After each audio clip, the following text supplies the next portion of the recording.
तर विद्यार्थी मित्र हो, आज आपण एक भन्नाट प्रयोग करून पाहूया. आपण 2 काचेच्या पेल्यामध्ये स्वच्छ पाणी घेतलेलं आहे.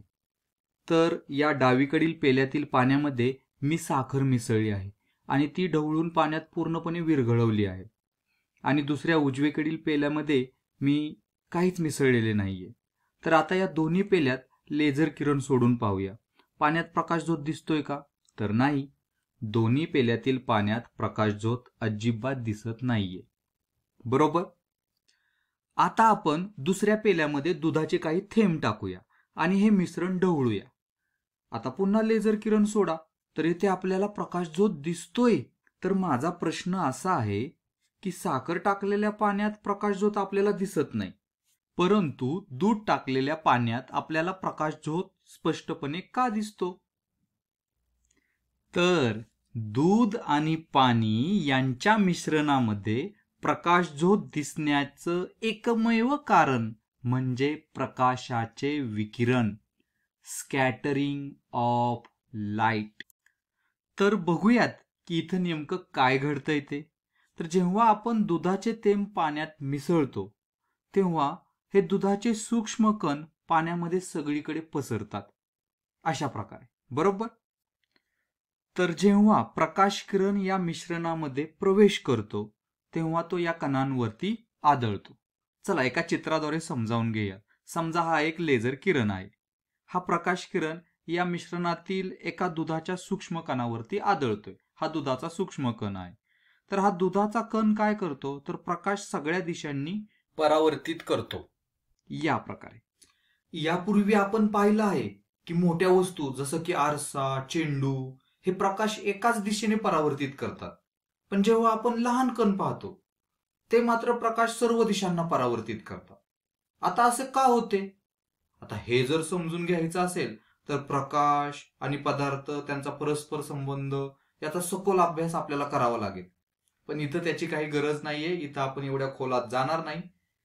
तुम्ही फक्त एवढंच लक्षात घ्या की सूक्ष्म कण हे प्रकाश सर्व दिशांना परावर्तित करतात. जेव्हा हेच सूक्ष्म कण एकत्र येऊन मोठ्या वस्तूचा आकार घेतात जसं की आरसा किंवा इतर वस्तू, तेव्हा ते मात्र प्रकाश किरण एका विशिष्ट दिशेला परावर्तित होतात. तर लक्षात घ्या, सूक्ष्म कणांवर प्रकाश किरण आदळून ते इकडे तिकडे विखुरतात, परावर्तित होतात. त्यालाच तर प्रकाशाचे विकिरण असं म्हणतात.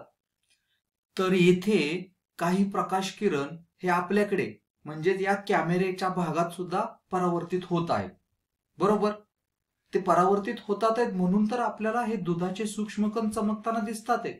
आता आपल्याला तो सूक्ष्म कण आहे तो लालसर रंगाचा दिसतोय का? कारण तो लाल प्रकाश परावर्तित करतो. बरोबर की नाही? तर त्यामुळेच इथला जो काही कण आहे, एक छोटासा कण, तो लाल प्रकाश परावर्तित करतोय, त्यामुळे तो आपल्याला लाल रंगाचा दिसतोय. तर सगळे प्रकाश किरण काय परावर्तित होत नाहीत. काही प्रकाश किरण किंबहुना खूप सारे प्रकाश किरण सरळ पुढे जातात अशा प्रकारे. तर बहुतेक प्रकाश किरण पुढे जातात जे परावर्तित होत नाहीत आणि तेच न परावर्तित झालेले प्रकाश किरण हे दुसऱ्या कणांवरती आदळतात आणि मग दुसरा कण चमकतो. मग हीच प्रक्रिया अशी पुन्हा पुन्हा घडत राहते.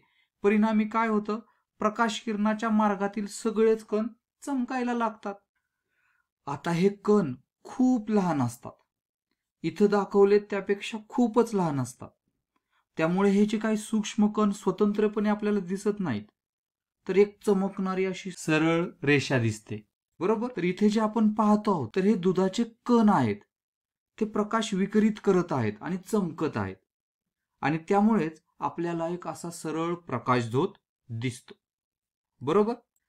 पण मग आपण साखरेच्या पाण्यात हा प्रकाशझोत का पाहू शकत नाही? मग तेथे प्रकाशाचे विकिरण होत नाही का? तर लक्षात घ्या, ते कण सुद्धा प्रकाश किरण विकिरित करतात. खरं सांगायचं तर सगळेच कण हे प्रकाश किरण विकिरित करतात. पण किती प्रमाणात प्रकाश किरणांचे विकिरण होतं ना, हे सर्वस्वी त्या कणांच्या आकारावरती अवलंबून असतं. आता जेथे कणांचा आकार मोठा असतो तेथे अधिक प्रमाणात प्रकाश किरण विकिरित होतात. जेथे कण खूपच लहान असतात तेथे अगदी कमी प्रमाणात प्रकाश किरण विकिरित होतात. तर इथं अगदी असंच घडतंय.